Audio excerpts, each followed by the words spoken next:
പിന്നെ accept terms and condition, confirm കൊടുക്കുക.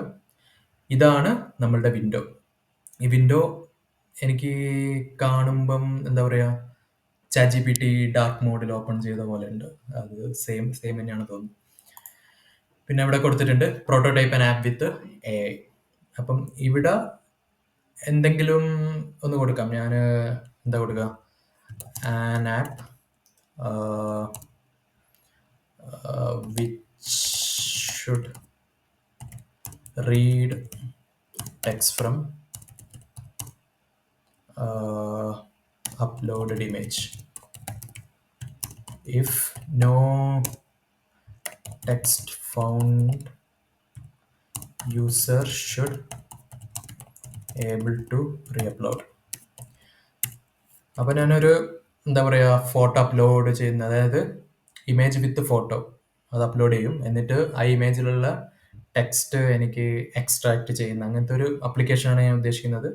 അതിൽ ടെക്സ്റ്റ് ഒന്നും ഇല്ലെങ്കിൽ എറർ കാണിക്കണം. അപ്പം അതാണ് എൻ്റെ ആവശ്യം.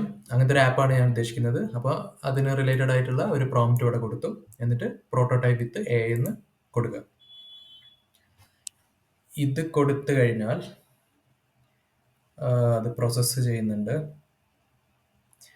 എനിക്ക് ഇത് ഭയങ്കര ഇഷ്ടമായിട്ടോ, ഈ logo.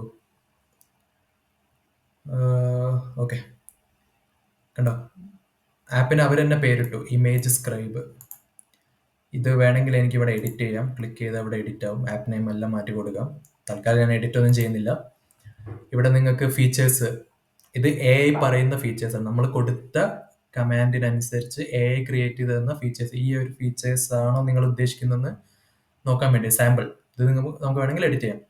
Image upload, allow users to upload images from the device or paste image URLs. Okay, fine.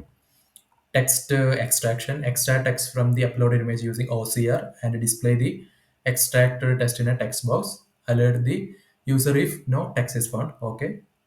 Retry mechanism, implement a retry re-upload button that becomes active when the system fails to find the text. Reset the text extraction area. Okay, ഇത് മതി sample. എന്നിട്ട് ഇവിടെ prototype this app എന്ന് കൊടുക്കുക.